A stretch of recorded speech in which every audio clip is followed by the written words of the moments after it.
KAISKSISKA family, we are here today to address a very important topic, cyberbullying. By working together, we can prevent cyberbullying. So our agenda today is to define cyberbullying, explore how cyberbullying may impact our students, how we can recognize cyberbullying, especially in the virtual setting, support our students, what can we do to support our students and create a safe virtual school environment, and we will also look at our school policy and procedures for addressing cyberbullying in our school. Throughout everything we do, of course, we want to keep our mission and our vision in mind. Our mission is ensuring every student's success through inspired, compassionate teaching, and our vision is to set the standard for education while empowering responsible, innovative leaders. #LearnEveryday. All right, so what is cyberbullying? It is bullying that takes place using electronic technology. Electronic technology includes devices such as cell phones, computers, and tablets, and communication tools such as social media sites, text messages, chats, and websites. So first of all, before we really start talking about cyberbullying, I think it's important that we define bullying. So bullying is unwanted aggressive behavior among school-age children that involves a real or perceived power imbalance. The behavior is repeated or has the potential to be repeated over time. There's quite a bit of information out there about cyberbullying, so I wanted to share with you a little bit of some of the data and some of the facts about cyberbullying. Mean comments, sorry, let me get my pointer here. Mean comments account for about 22.5% of online harassment. 35% of students shared a screenshot or photo with the intent to laugh at another person. So that's a huge number of kids that, I don't know if they're intending to necessarily bully, but they're sharing screenshots and photos with that intent of laughing at somebody else. 61% of bullying is because of appearance. Can you believe that? 7 in 10 young people experience cyberbullying before the age of 18. Those are some pretty scary numbers. And if we look at cyberbullying using social media, you can see that while most of our students are not using Twitter and YouTube and WhatsApp, the apps that they are using, Snapchat, Facebook, and Instagram, you can see that there is a pretty high percentage rate of cyberbullying that's happening using social media. And we know that all of our students, maybe I shouldn't say all, the majority of our students are using some form of social media. So the odds of them participating in or being the victim of cyberbullying are pretty huge if we look at just those numbers. All right, so what is the impact on our students? As we know, many of our students choose the virtual school because they've been bullied in their brick and mortar school, whether it's physical in-person bullying or cyberbullying. They choose us because of bullying. And what's really scary and what's really sad is that some students are bullied not just in school, but also in their neighborhood and sometimes even in their own households. The effects of that include becoming withdrawn, a loss of interest in school, a loss of trust in school officials, self-esteem issues, and they're afraid to make friends. And the way that looks in our world is they hide in the virtual classroom. They don't participate, they don't speak out, they just hide and try to become invisible. And as you can see over here based on this chart, cyberbullying does have some serious impacts on their self-esteem. 41% of people who were cyberbullied developed social anxiety, and we know that's a huge factor with a lot of our students that come to us. 37% developed depression, 26% had suicidal thoughts. That is so scary, so scary. 26% deleted their social media profile, 25% self-harm, 25% stopped using social media, 20% skipped class. And we know attending class, that attendance rate is so huge in ensuring their success in school.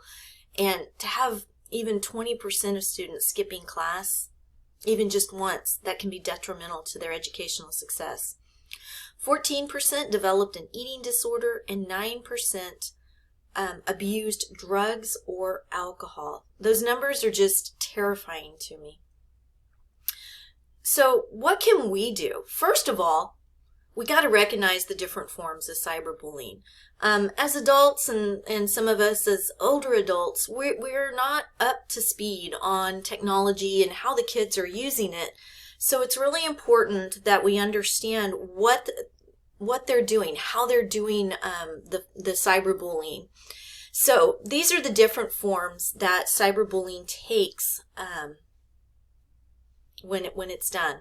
So exclusion, deliberately excluding a student or a friend from online activities and conversations. Harassment, sustained and intentional bullying comprised of abusive or threatening messages. Outing, public humiliation through online posting of private or embarrassing information without consent. Cyberstalking, harassment of victims through online communications. Frapping, this was a new one to me, logging into a child's social media account and impersonating them and posting inappropriate content. I mean, I knew it existed, but I didn't know it had a term for it. Fake profiles created by the bully to hide their real identity with the intention of cyberbullying. Dissing, sending or posting cruel information, photos, screenshots, or videos online to damage someone's reputation or friendship.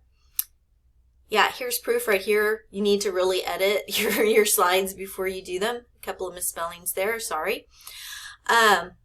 Trickery, gaining a child's trust so secrets can be shared online. Trolling, deliberately provoking a response using insults. Catfishing, stealing online identities and recreating a fake profile for deceptive purposes. It's really important to recognize and understand the terminology of cyberbullying and the forms that it can take so that we can move on to the step of helping our students and recognizing the different forms of cyberbullying in the online setting. So how do we learn about bullying in our virtual setting? Most of the time, it's going to come from a student or a learning coach that shares with us that their student or their friend is being bullied. During our live sessions, we need to pay very close attention to what our students are saying in the chat box. Oftentimes, we can identify cyberbullying by what students are saying in the chat box. Also be aware of those private conversations students are having. Pay attention to what they're saying to each other as individuals, not necessarily just in the public chat that we have. We all have access to seeing what our students are saying to each other in one-to-one conversations. So pay attention to those. Sometimes we can see the bullying in the pictures that are posted, either in chat or on a whiteboard. Sometimes the words they write on the whiteboard can be an indication that cyberbullying is taking place. Also, listen to what they say to us when they're speaking on the microphone. Pay attention to those subtle clues, those things that indicate cyberbullying of some kind might be going on.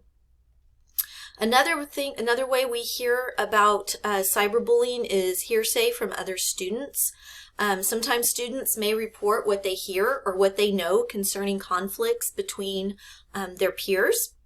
And then also hearsay from learning coaches. Learning coaches may tell or email you concerning conflicts between students.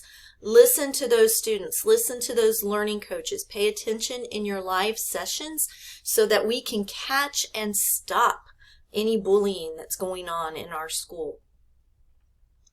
So how do we support our students in the virtual setting? I know everyone here does their best to be there for their students and to stop any form of bullying that they see.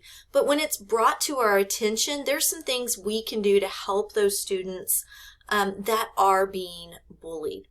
First of all, be available. Be there for them. Make sure you're in your office hours, responding to your emails, making those phone calls to your students. Be available. Listen to your students. Listen to what they have to say. Don't interrupt them when they're telling you the situation. Listen carefully. Then you can ask questions if you need clarification on anything. Be positive. Try to stay upbeat. Try to reassure the students that we're there for them and that we're going to do everything in our power to make the situation stop and to make it better for them. Have fun. I know that kind of sounds silly when we're talking about bullying, but we still need to have fun. We need to encourage our students to have fun. We need to try to make them laugh. Probably most important is be real. Don't try to be the teacher that sugarcoats everything and says, oh, it's going to be okay, life is great, life is fun. While that sounds positive, that's not being real. Be real, be honest, and be supportive of your students. One of the other ways we can really help prevent cyberbullying is to set the tone for respect in our classroom and our communications. Be a role model. Model the behavior that you expect in your classroom through what you say and what you do in all of your communications with your students. And then finally, know your handbook. We do have specific policies and procedures in place to help us deal with cyberbullying in our school. All right, so let's take a look at our school policies and procedures. From the handbook itself, Insight Kansas has a zero tolerance policy towards intimidation, harassment, bullying, fighting, and racial and/or sexual harassment, such as such actions are considered violent acts against others. These behaviors cannot be tolerated, and the natural consequence is to be barred from interaction with others. Okay, so our handbook spells it out pretty clearly. We have a zero tolerance policy towards intimidation, harassment, and bullying of any kind. So how do we stop it? What do we do? What is our responsibility as teachers and staff at ISKS, ISKA? So here's our action plan to stop bullying. First of all, stop the bullying or the conflict on the spot. If it's in class, stop teaching and handle the situation. Bring in the administrators, bring in your social workers. Whatever you got to do, stop the conflict right there. Find out what happened. Talk to the students individually, everybody that's involved. Find out what happened. Take detailed notes and be ready to speak with your FRC and your administrator about the incident. Support the students involved, not just the student being bullied, but also the bully themselves. Be there for both of them. Assure them that the situation is going to be resolved and that we are there for both students, all students, not just the student being bullied. Next step is to notify your FRC and CC your administrator through email. The FRC will initiate the contact with the families and students, and then the administration will address the disciplinary actions.